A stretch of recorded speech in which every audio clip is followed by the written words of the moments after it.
오늘 우리에게 주시는 하나님 말씀은 에스라 8장 1절에서 14절입니다. 아닥사스다 왕이 왕위에 있을 때에 나와 함께 바벨론에서 올라온 족장들과 그들의 계보는 이러하니라.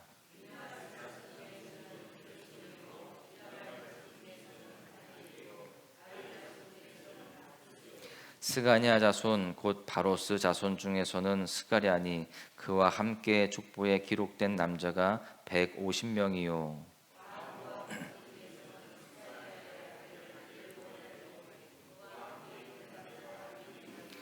스가랴 자손 중에서는 야하시엘의 아들이니 그와 함께 있는 남자가 300명이요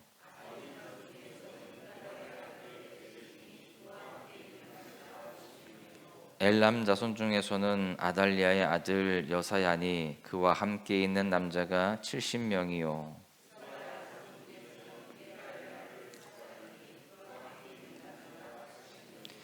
요압 자손 중에서는 여이엘의 아들 오바댜니 그와 함께 있는 남자가 218명이요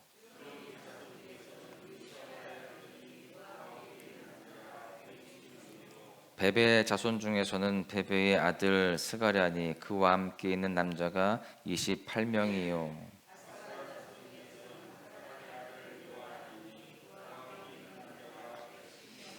아도니감 자손 중에 나중된 자의 이름은 엘리벨렛과 여우엘과 스마야니 그와 함께 있는 남자가 60명이요 비그의 자손 중에서는 우데와 사부시니 그와 함께 있는 남자가 70명이었느니라. 아멘.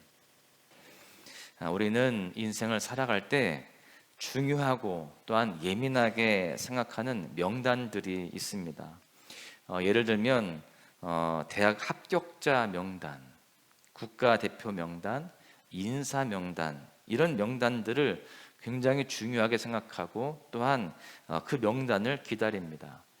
그런가 하면 또한 특별하게 생각하는 숫자들도 있습니다. 가게에 손님이 얼마나 왔는지 또한 매출이 어떤지에 대한 그 숫자 굉장히 예민하죠. 그리고 나이 앞자리와 또한 몸무게 앞자리가 바뀌는 것에 대해서도 굉장히 예민합니다. 학생은 시험 점수에 예민하죠. 부모는요, 그 시험 점수에 예민이 아니라 분노하며 살아갈 때도 종종 있는 것입니다. 이처럼 우리에게는 중요하게 생각하는 명단과 숫자가 있다라고 하는 것이죠. 그런데 하나님께도 중요한 명단과 숫자가 있다라는 사실을 우리는 잘 알아야 됩니다. 바로 성경에 기록된 명단입니다. 성경에 기록된 명단은 하나님께 영원히 기억될 명단이죠. 여러분, 그런데 우리는 어떻게 이 성경을 바라봅니까? 어떠한 사람들의 이름, 명단이 나오거나 숫자가 많이 나오게 되어지면 갑자기 그 성경 본문에 대해서는 대충 빨리 읽거나 또는 스킵해서 넘어가는 경우들도 종종 있습니다. 그런데 하나님이 그 명단과 숫자를 너무나 중요하게 생각한다라는 것을 우리는 잘 알아야 되고요. 그 명단과 그 숫자들 속에서 하나님의 마음을 발견할 수가 있어야 됩니다. 사실은 목사 입장에서 이러한 본문은 그냥 넘어가고 싶어요. 이름밖에 없잖아요. 숫자밖에 없거든요. 말씀 준비하기가 여간 까다로운 게 아닙니다. 그런데 이 이름들 속에서, 이 숫자들 속에서도 하나님의 마음을 발견하고자 우리가 더욱더 애쓰는 그런 모습 가운데에 하나님은 더욱더 우리에게 크신 은혜를 허락하실 줄로 믿습니다. 오늘 우리가 살펴볼 에스라 8장의 말씀의 시작은요, 2차 포로 귀환 자들의 가계별 대표자와 그들과 함께한 이 수요를 기록하고 있습니다. 이들은 제사장과 다윗의 자손 또 12지파 그리고 레위인들로 구성이 되어 있는데 그 숫자를 보니까요, 성인 남성을 기준으로 해서 1775명이 기록이 되어 있습니다. 그리고 여자와 아이들까지 다 포함하면 대략 6,000명의 그 숫자라고 볼 수 있어요. 많은 것 같지만 사실 그 이전에 포로 귀환했던 1차 포로 귀환자의 명단의 숫자에 비하면 굉장히 적은 숫자입니다. 80년 전에 이미 1차 포로 귀환이 이루어졌거든요. 그때도 오늘 말씀처럼 명단이 또한 숫자가 언급이 되어 있는데 에스라 2장에 나옵니다. 에스라 2장 마지막 절 64절에 보시면 온 회중의 합계가 42,360명이요 라고 되어 있습니다.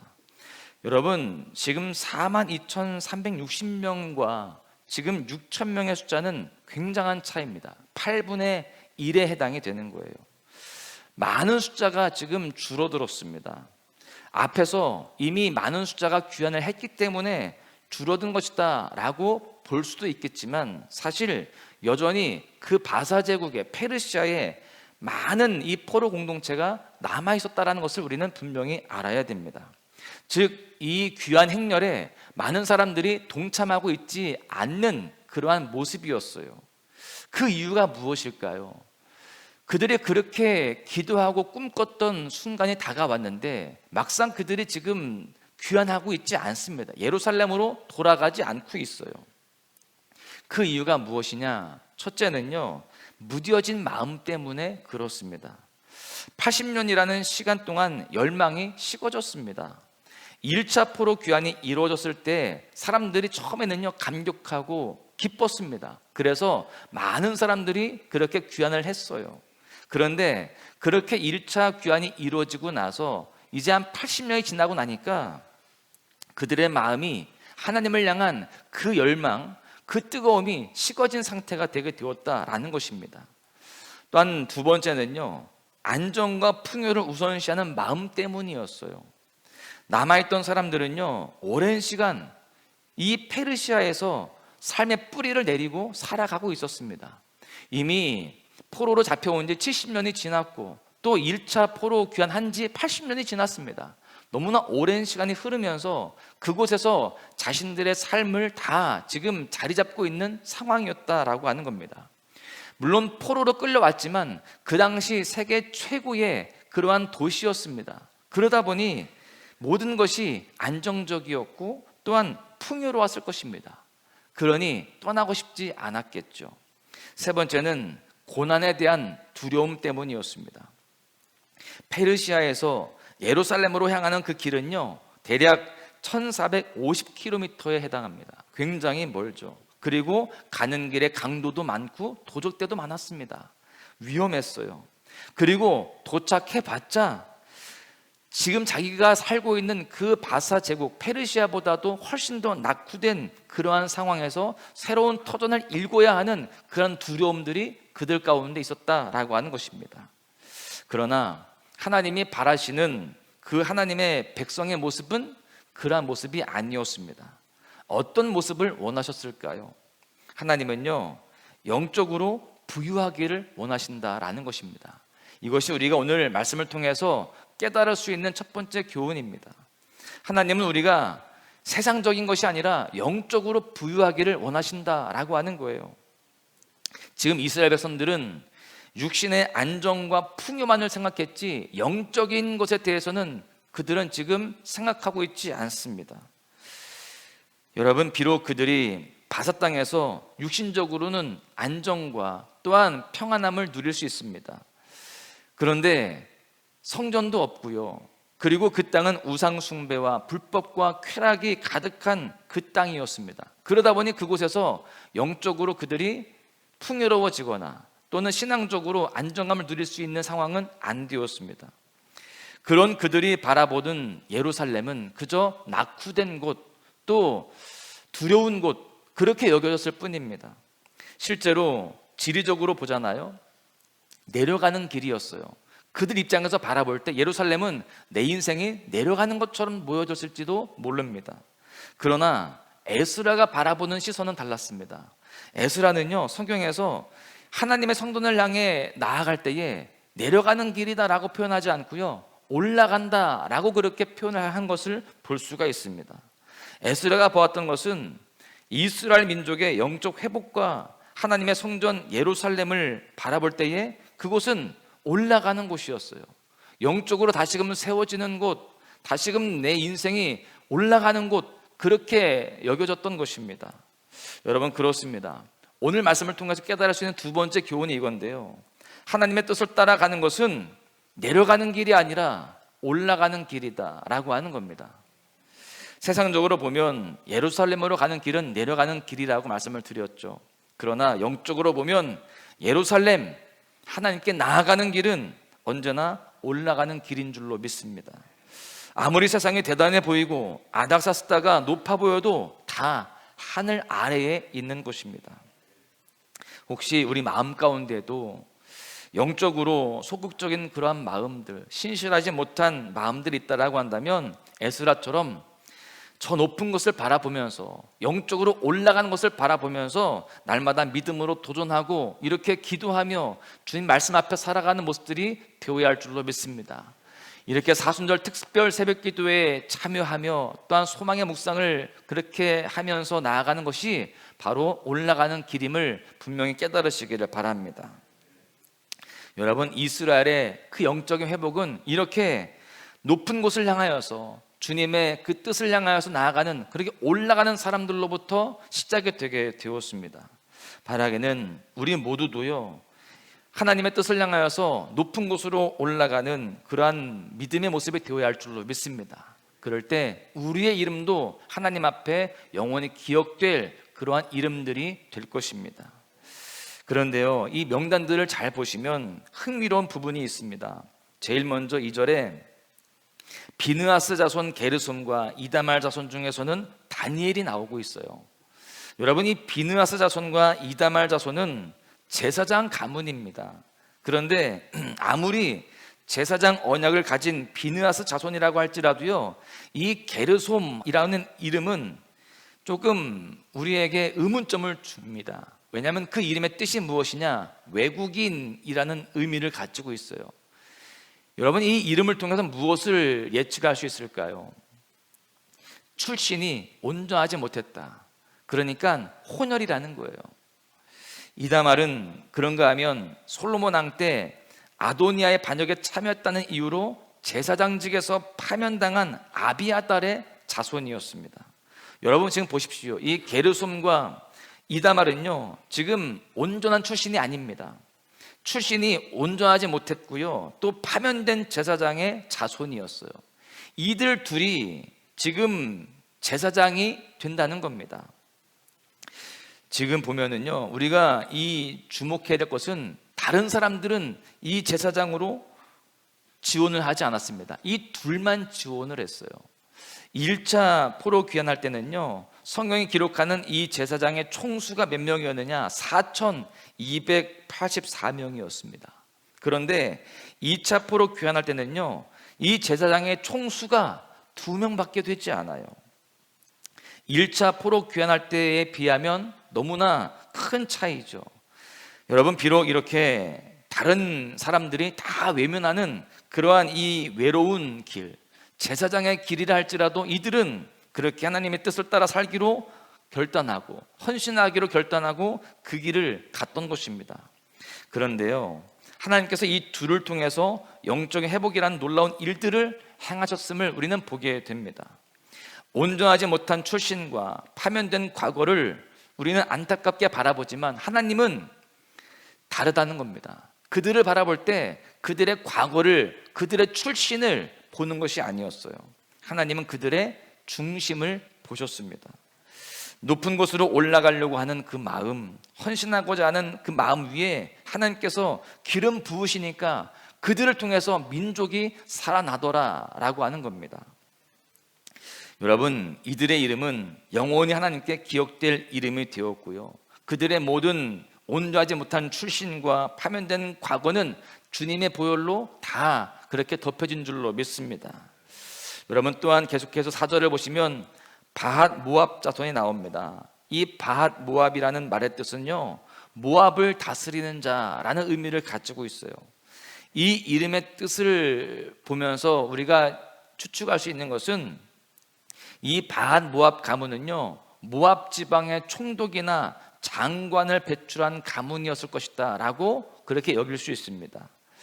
그 누구보다 페르시아에서, 그 바사 왕국에서 잘 자리 잡고 풍요롭게 살 수 있는 그런 조건을 갖춘 그러한 가문이었음을 알 수 있어요. 그런데 이 가문에서 스룹바벨이 주도했던 1차 포로 귀환 때 이미 3,000명에 가까운 사람들이 귀환을 했습니다. 이미 편안하게 살 수 있는 그러한 삶의 위치가, 이 가문이 그렇게 되어 있었는데 그 모든 안락함을 다 포기하고 이 가문의 사람들 중에서 3,000명의 사람들이 이미 귀환을 했고, 이 나머지 200여 명의 후손들이 이 2차 귀환할 때 또 귀환을 했다라는 것입니다. 그리고 이들의 족장인 엘 여호에네의 이 이름의 뜻은요, 내 눈이 하나님을 바라본다 라고 하는 의미를 가지고 있어요. 여러분, 이 이름의 의미와 이 많은 수가 올라가는 이 가문의 모습을 볼 때 이들의 삶의 모습은 하나님이 이방 땅에서 풍요롭게 하셨지만 하나님을 바라보는, 하나님만으로 살아가는 그러한 모습이었음을 깨달을 수 있습니다. 여러분, 우리는 삶의 환경이 어떠할지라도, 아무리 안락하고 아무리 좋은 조건이 있다 할지라도 더욱더 주님께 집중할 수 있는, 세상 것에 우리의 시선을 빼앗기는 것이 아니라 주님을 바라보고 주님만으로 살아갈 수 있는 그러한 모습이 되어야 할 줄로 믿습니다. 여러분, 그렇습니다. 오늘 말씀을 통해서 깨달을 수 있는 세 번째 교훈은 출신과 유혹, 과거의 장애물을 넘어서 하나님만을 갈망해야 된다라고 하는 겁니다. 여러분, 하나님의 그 구원하심은 출신과 배경에 있지 않습니다. 내 눈이 영적 회복을 갈망하며 주신 자리로 올라가고자 할 때 내 삶을 회복해 하시는 하나님의 은혜가 임하는 것입니다. 그리고 우리의 이름이 주님 앞에 영원히 기억될 이름이 되는 것입니다. 말씀해 보니까 그 밖에 많은 사람들의 이름이 나옵니다. 여러분, 이들의 이름을 하나하나 살펴보면 모두 다 하나님께 대한 신앙의 고백임을 우리가 발견하게 됩니다. 자녀의 이름을 지을 때 이들은 자신들의 신앙을 표현했고요, 또한 삶의 상태들을 그렇게 표현하는 그러한 문화가 있었습니다. 그러한 모습들을 볼 때 이러한 이름들의 뜻은 그 포로 생활 중에서도, 그 힘든 중에서도요, 하나님만을 바라보는 그 신앙을 버리지 않고자 그렇게 몸부림쳤음을 깨달을 수가 있는 것입니다. 여러분, 그렇게 신앙의 회복을 향하여서 몸부림쳤던 그들의 이름이 하나님 앞에 영원히 기억될 이름이 되었고, 그들의 삶이 실제로 회복되어져가는 놀라운 기적들을 경험하게 되었습니다. 우리도 주님 앞에 기억될 이름으로 그렇게 잘 세워져 가기를 원합니다. 세상 것이 아니라 우리의 어떤 여러 가지 상황들, 출신들, 과거의 이력이 아니라 오직 주님으로 살아가는 그러한 모습 속에서 하나님 앞에 바로 세워지고 또 회복을 경험하는 그러한 삶이 되어야 할 줄로 믿습니다. 말씀을 정리하는데요, 저와 여러분이, 또한 우리의 가문이 하나님께 이렇게 기억될 수 있기를 간절히 소망합니다. 그러기 위해서 우리가 에스라와 같이 믿음의 삶이 되어야 됩니다. 믿음의 눈을 들어서 주님을 바라보고 말씀을 따라 살아가야 될 줄로 믿습니다. 아무리 세상에 유혹이 있고 또한 여러 가지 시험들이 있다 할지라도, 또 여러 가지 출신과 배경, 과거의 장애물들이 있다 할지라도 그것을 다 넘어서서 주님께 나아갈 수 있기를 간절히 소망합니다. 그럴 때 하나님이 반드시 우리와 함께 하시고 우리의 삶에 놀라운 기적과 축복의 역사로 함께 하실 줄로 믿습니다. 사랑하는 소망가족 여러분, 오늘 하루도요, 이러한 믿음의 삶으로 우리의 이름도 하나님 앞에 영원히 잊혀지지 않는 이름이 될 수 있고, 그 가운데에 놀라운 축복 속에 승리하는 복된 날 되시기를 주님의 이름으로 간절히 축원합니다. 기도할 수 있는데 왜 걱정하십니까?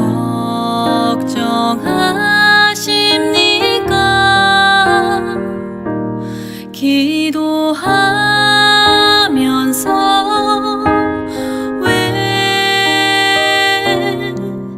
염려하십니까?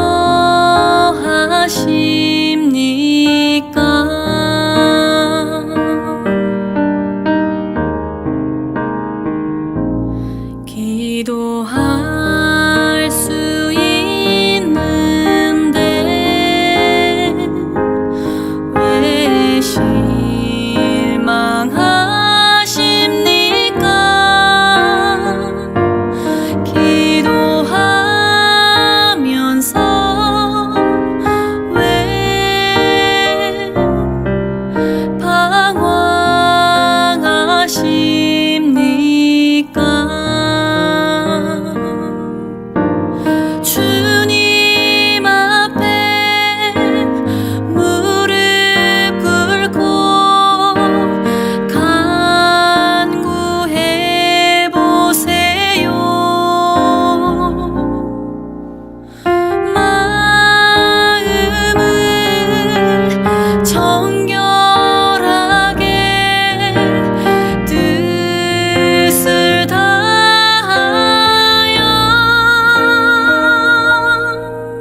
기도할 수 있는데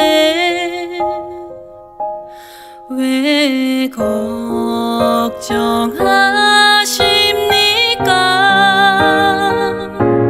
기도하면서 왜 염려하십니까? 왜 염려하십니까?